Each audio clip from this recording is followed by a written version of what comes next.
तो वहीं वोट चोरी के आरोपों को लेकर सियासत भी सरगर्म हो चुकी है और अब अनिल विज ने राहुल गांधी पर हमला बोला है।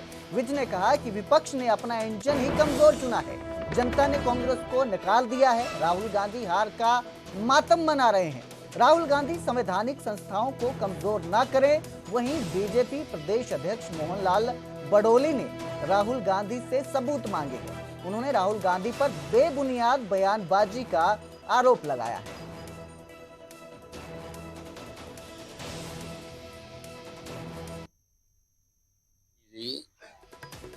कांग्रेस की लोकसभा में और विधानसभाओं में लगातार हार होने का मातम मना रहे हैं, प्रलाप कर रहे हैं। उनको समझ आना चाहिए कि जनता ने अब उनको रिजेक्ट कर दिया, अब इनको सबको घर बैठना चाहिए। और ये बार बार संवैधानिक संस्थाओं के ऊपर प्रहार करके उनको कृपया कमजोर मत कीजिए। राहुल गांधी जी कांग्रेस की लोकसभा में और विधानसभाओं में लगातार हार होने का मातम मना रहे हैं, प्रलाप कर रहे हैं। उनको समझ आना चाहिए कि जनता ने अब उनको रिजेक्ट कर दिया, अब इनको सबको घर बैठना चाहिए। और ये बार बार संवैधानिक संस्थाओं के ऊपर प्रहार करके उनको कृपया कमजोर मत कीजिए।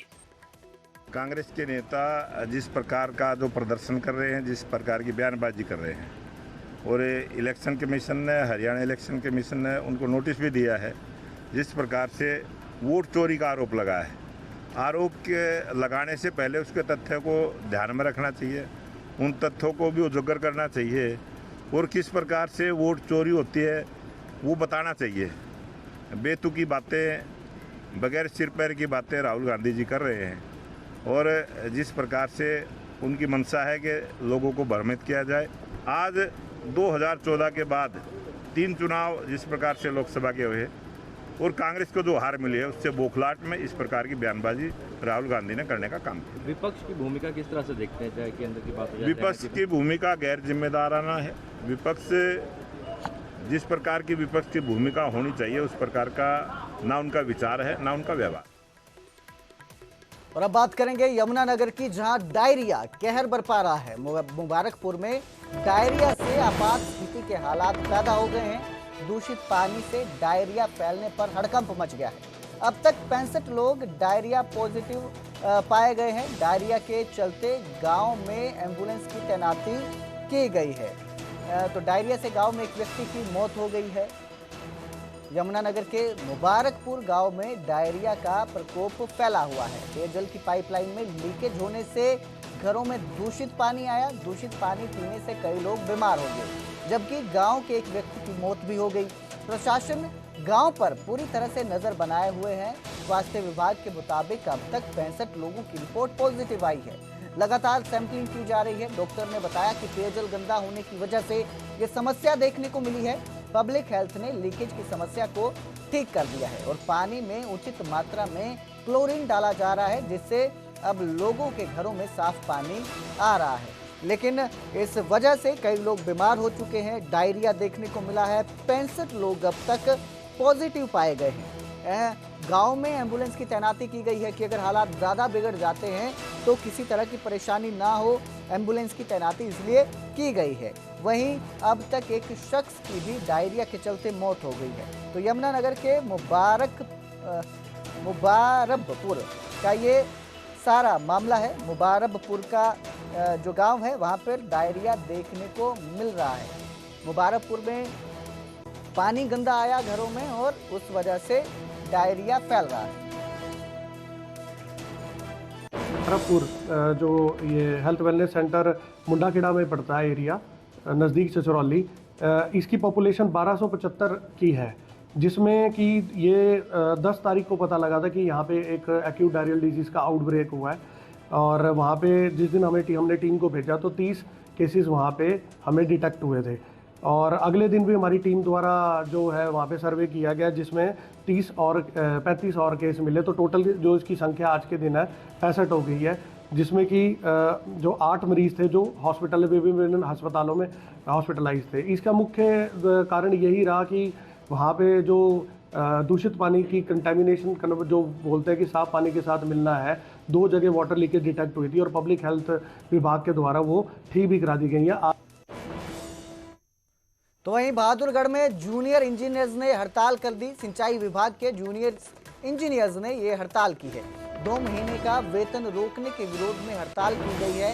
एक्सीएन पर जूनियर इंजीनियर्स को प्रताड़ित करने के आरोप हैं। हड़ताल से जल निकासी के कार्य प्रभावित होने के आसार जताए जा रहे हैं। 2 जूनियर इंजीनियर्स के वेतन में कटौती की गई है। एसडीओ ने दोनों महीने का पूरा वेतन पत्र बनाया था, लेकिन उसके बावजूद जो है कटौती की गई। एक्सीएन पर इन इंजीनियर्स को प्रताड़ित करने के आरोप हैं। 2 महीने का वेतन रोकने के विरोध में आज फिर हड़ताल देखने को मिली। बहादुरगढ़ में ये हड़ताल देखने को मिली है। सिंचाई विभाग के जूनियर इंजीनियर्स जो हैं उन्होंने हड़ताल की।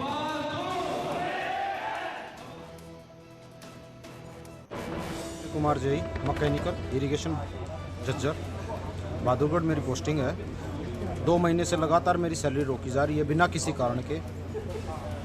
तो क्या वो सैलरी देने से मना की जा रही है या फिर क्या कारण है? 2 महीने से तो बार बार मैं प्रयास कर रहा हूँ, ऐसे हिसाब से भी मिले हैं, एसोसिएशन को भी साथ लेके मैं मिला हूँ मैडम से, लेकिन सैलरी देने से मना कर दिया। और आखिरकार मैं PIS रिपोर्ट चेक करता हूँ ऑनलाइन इंट्रा हरियाणा से, तो देखता हूँ कि सैलरी कटी हुई है एक दिन की। ना कोई नोटिस दिया गया है, ना कोई इंटीमेशन है, ना कुछ। इसके लिए मेन रीज़न ये है कि एसडीओ द्वारा जेई का जो एक्विटेंस रोल जो होता है, जिसमें उनकी हाजिरी शो पर की जाती है, वो उन्होंने पूरे मंथ का भेजा हुआ था। तो जेई जो है अपना पूरी ड्यूटी उसने अपनी की है। मैडम ने जो है 1 महीने की उनकी तनख्वाह रोक ली। फिर उन्होंने जाके मैडम से पूछा तो वो कहती है कि आप उस दिन एब्सेंट थे।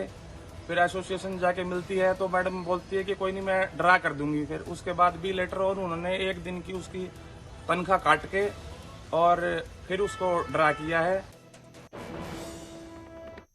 पंचकुला में बीच सड़क पर गड्ढा बन गया। घग्गर पुल पर सड़क के बीचों बीच बड़ा गड्ढा बना है। बारिश के बाद माजरी चौक के पास ये घटना है, जहां सड़क पर गड्ढा बनने से हादसे का खतरा बढ़ गया है। ट्रैफिक पुलिस ने जगह की बैरिकेडिंग की है। मौके पर NHAI की टीम मरम्मत कार्य में जुटी हुई है। ट्रैफिक कंट्रोल करने के लिए पुलिस मौके पर मौजूद है, लेकिन बीच सड़क ये बड़ा गड्ढा बना है। अगर ये बैरिकेडिंग नहीं होती तो ये गड्ढा किसी बड़े हादसे को न्योता दे सकता था। फिलहाल NHAI की टीम इस गड्ढे की मरम्मत करने में जुटी हुई है।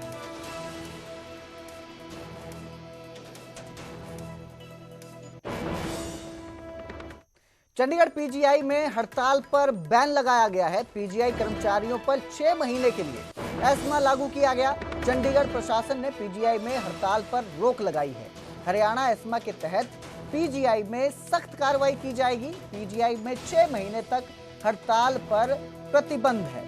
हड़ताल की योजना और फंडिंग पर भी सजा होगी। पंजाब एस्मा खत्म कर हरियाणा एस्मा लागू किया गया। स्वास्थ्य सेवाओं में बाधा डालने वालों पर कड़ी कार्रवाई करने की चेतावनी दी गई है। PGI में जनहित में हड़ताल रोकने का ये आदेश है, ताकि मरीजों को किसी तरह की परेशानी का सामना न करना पड़े। PGI एक ऐसी जगह है जहां पर जगह जगह से जो है मरीज आते हैं, अपनी बीमारी का इलाज करवाने के लिए आते हैं। ऐसे में अगर हड़ताल करते हैं कर्मचारी तो मरीजों को परेशानी का सामना करना पड़ता है।